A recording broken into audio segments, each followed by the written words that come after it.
And now, if you will, Hebrews and chapter 1.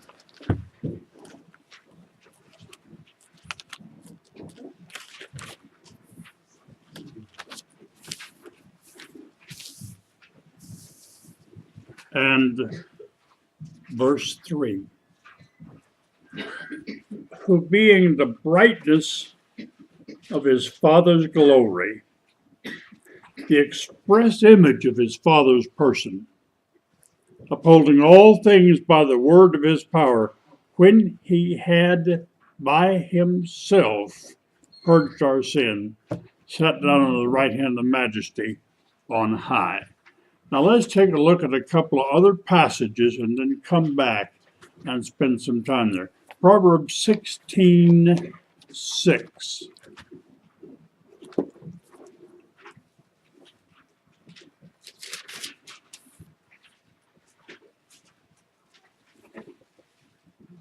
By mercy and truth, iniquity is purged. That has to be the Lord Jesus Christ. And then Hebrews chapter 9.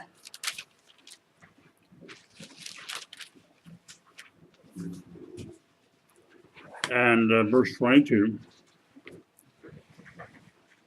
In effect, without the shedding of blood, there's no remission of sin. Hebrews 10:2. What about all these shadows and etc. of the Old Testament? Why would they be ceased to be offered?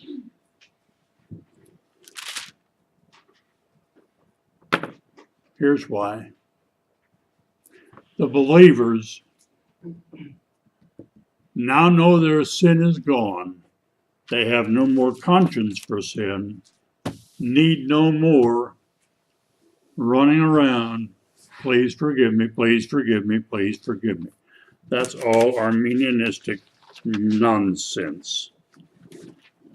All right, now come back to Hebrews chapter 1, if you will.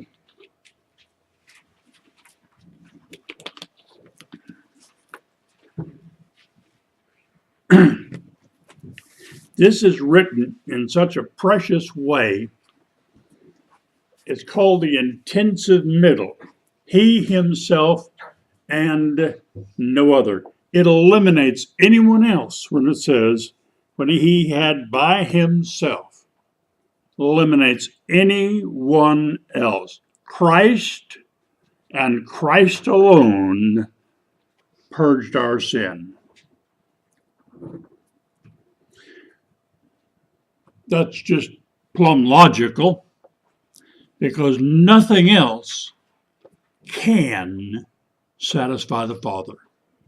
Christ and Christ alone satisfies the Father. There's no other satisfaction anywhere else than in the person of the Lord Jesus Christ. Now, our need was so deep, to the very core of our being and back again, full of sin. And our offense was so well, it stank. That's just the way it phrases it in the Hebrew in the Old Testament. Pugnacious. And so we see it as Christ and no other.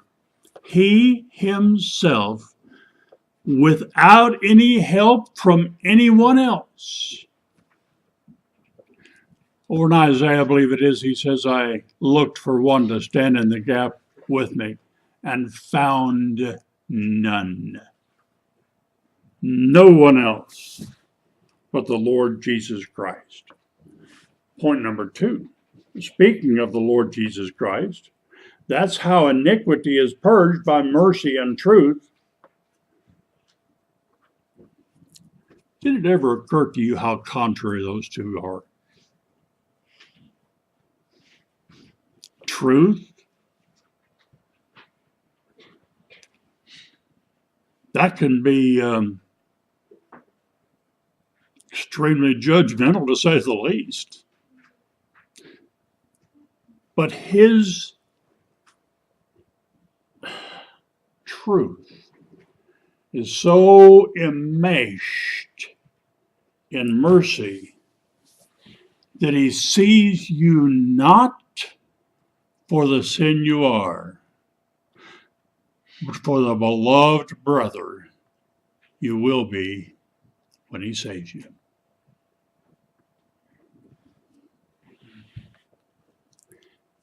No one else possesses that. No one else can purge. It describes Christ and Christ alone. I want to stress this. No one else can purge. No one has the ability. No one has the right. No one dare take it upon themselves, and no one can do it. Purging is by Christ and Christ alone. And incidentally, we read this earlier, it must be by blood. I get this right. I believe it's 4 times in the scriptures, most of them in the Old Testament.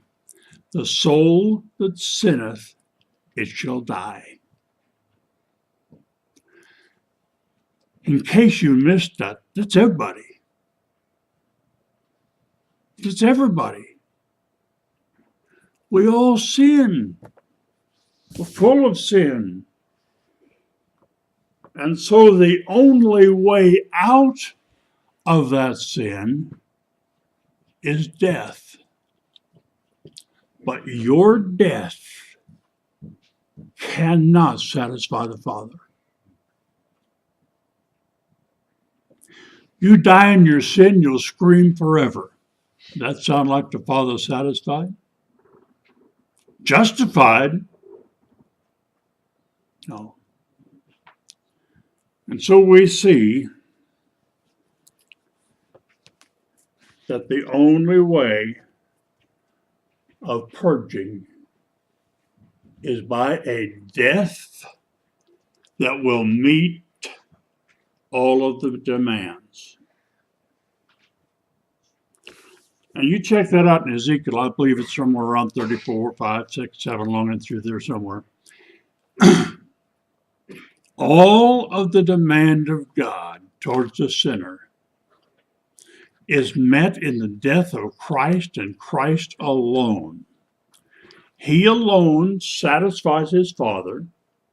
He alone purges the sinner so that there's no stain left in that sinner at all by his blood or by his death.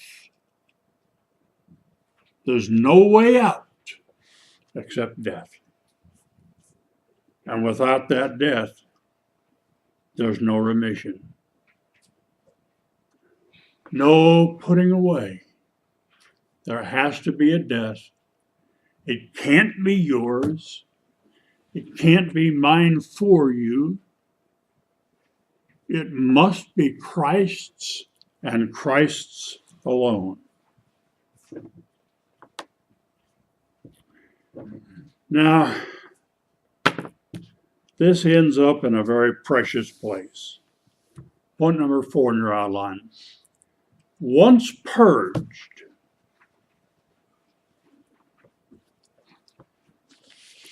turn to 9:14.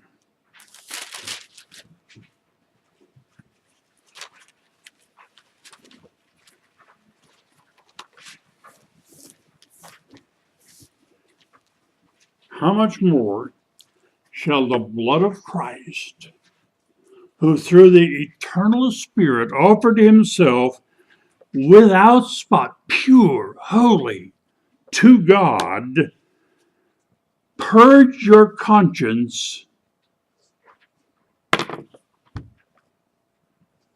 wish to do what purge meant.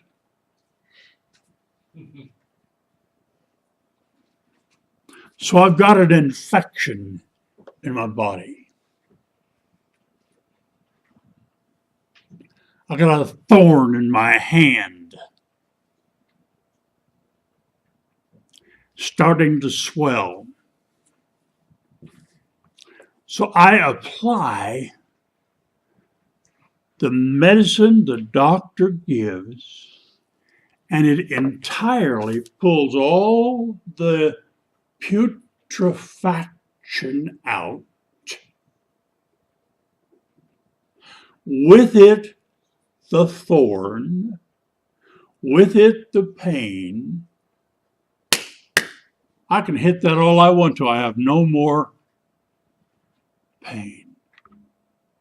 I have no more conscience of sin because he has taken out all the putrefaction and left the sinner so free in knowing he stands right with God. And I got news for you. If you know you stand right with God, nobody can convince you that you're guilty. Can't be.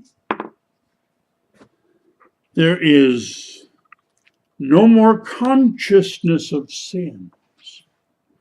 All taken away by Christ. All, not part, all guilt is gone. All fear is gone. Now the individual is at rest with Christ,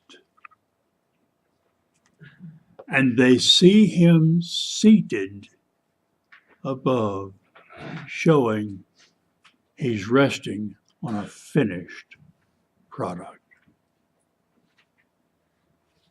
No more conscious of sin, no more guilt. It's all taken away by the death of Christ for you. That'll help you.